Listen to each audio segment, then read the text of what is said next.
Hello guys! Welcome to my vlog. Samahan nyo akong magluto ng lechon manok na pinakuluan sa Coke. Kakailanganin nga natin ng 1 whole chicken na binrind for 1 to 2 hours. Ang ginawa ko, for every cup of water, maglalagay ako ng 1 tablespoon ng salt. Sinamahan ko na rin ng peppercorn and ng konting suka. Pinasok ko siya sa aming ref habang naghihintay. Ang kagandahan sa pagbabray ng chicken is mas magiging malasa, mas mabilis lalambot habang niluluto, at mapapanatili yung moisture ng ating chicken kahit pa iluto natin to sa air fryer or kahit iprito pa natin ito. Pagkatapos natin i-brine, i-drain naman natin yung tubig sa ating manok at huhugasan natin ulit ito. Pagkatapos nun, ipe-prepare naman natin yung marinade para sa ating chicken.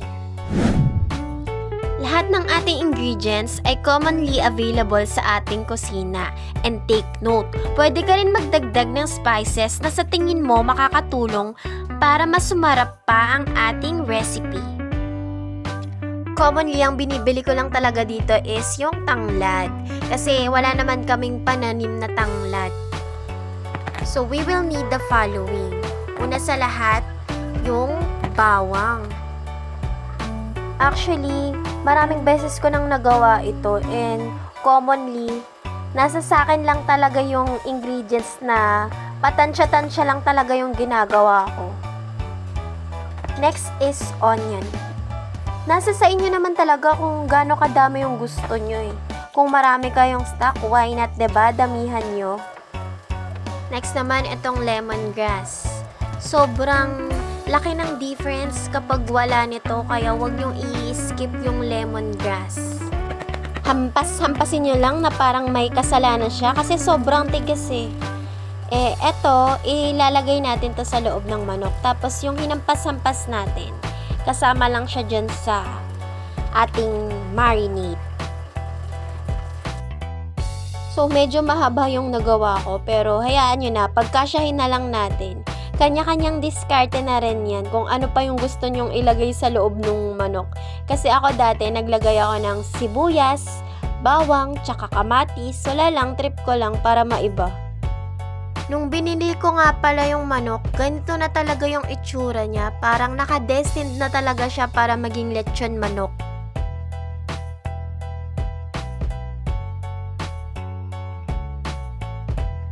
Dito natin i-rub yung salt and pepper. Nakaka-enjoy tong gawin kasi sobrang dali lang.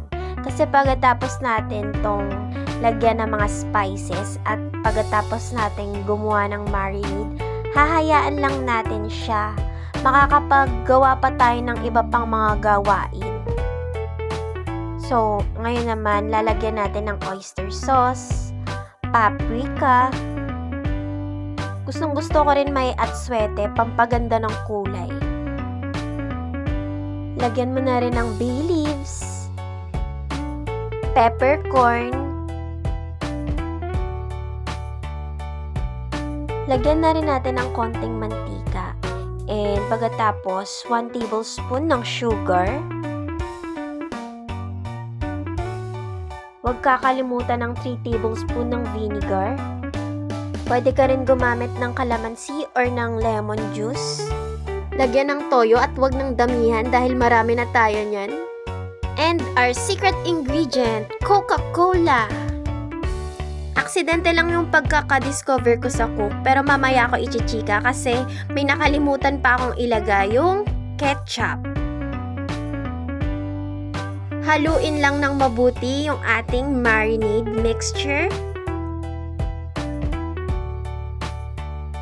And saka natin ilagay yung bida sa ating recipe na to, yung ating 1 whole chicken.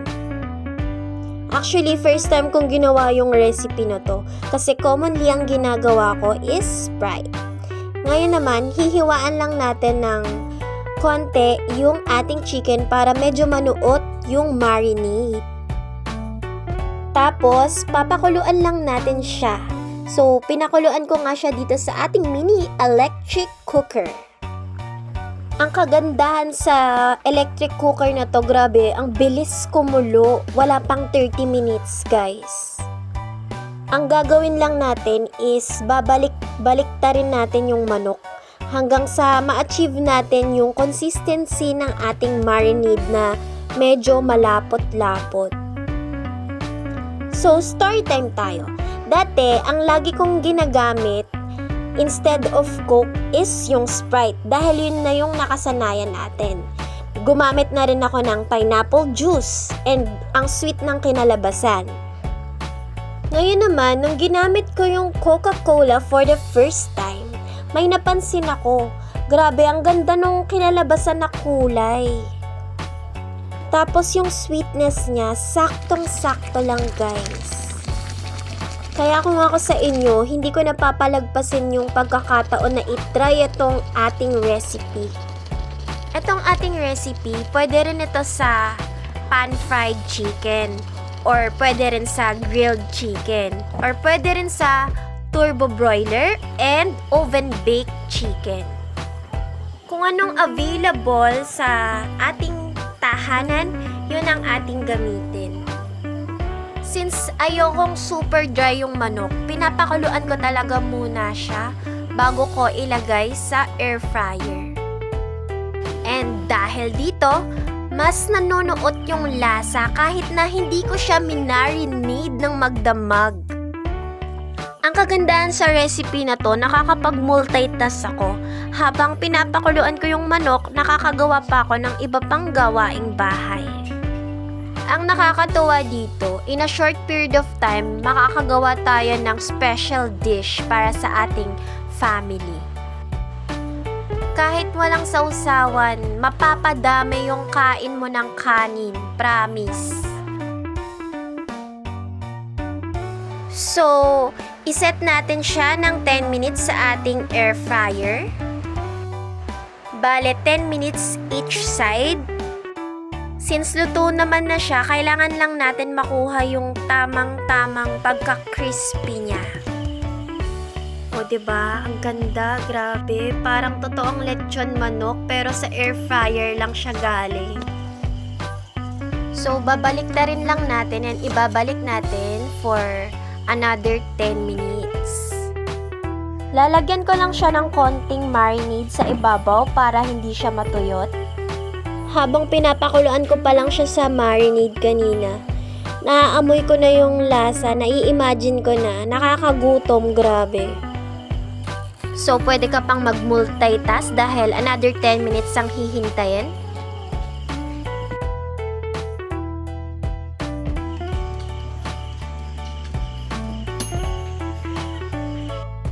Ayan guys, tapos na.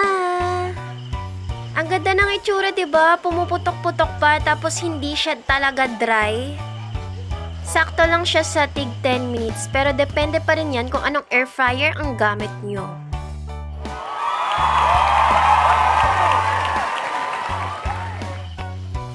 Presenting our air-fried chicken. Pasensya na kung wala na tayong side dish dahil kinulang na ako sa oras. Partneran mo na rin ng Java rice para mapapalaban ka talaga sa kanin.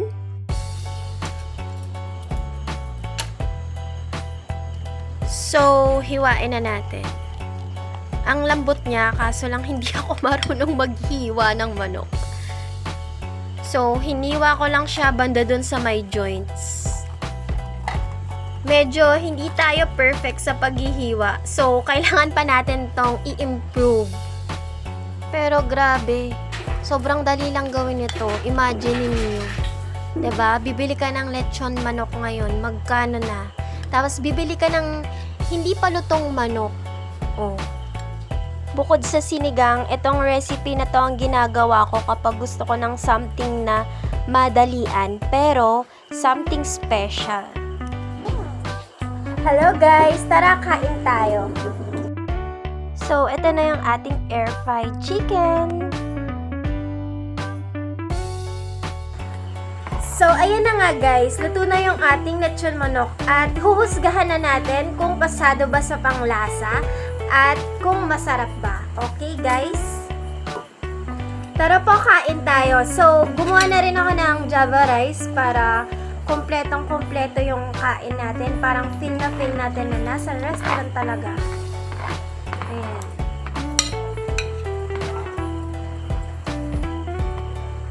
So, liliitan ko lang ng subo.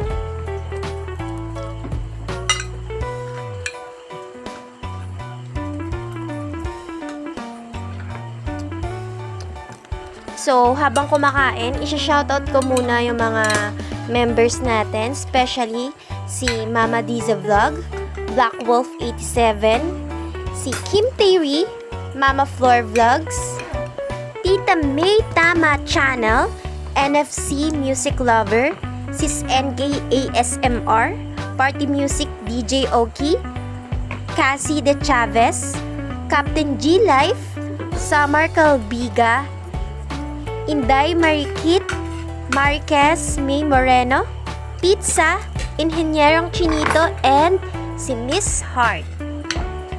Thank you so much po sa lahat ng support nyo sa ating channel.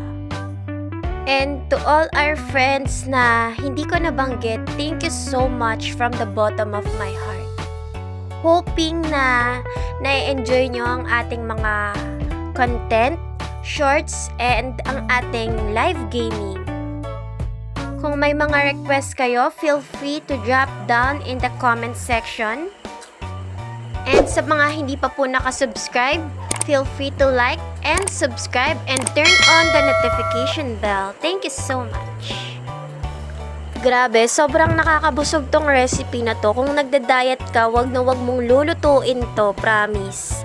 Masisira ang diet mo. Before our video ends, I just want to say thank you sa mga nag-comments. Igorotan di China. Shoutout din sa'yo, Brydon Juvista. Sa ating kaibigan na si Kamote ML, may timestamps pa. And kay CCU Cheryl G. Big blessing din na nag 5K subscriber na tayo and natanggap na rin natin ang una nating salary sa YT. Thank you so much din sa mga super chatter natin and sa mga hindi ko na-include dito kasi hindi ko na-screenshot kaagad. Thank you so much. You know who you are, guys. More blessing to come your way, guys. Thank you sa mga solid supporters. Anyway, hanggang dito na lang, guys. Thank you so much for watching.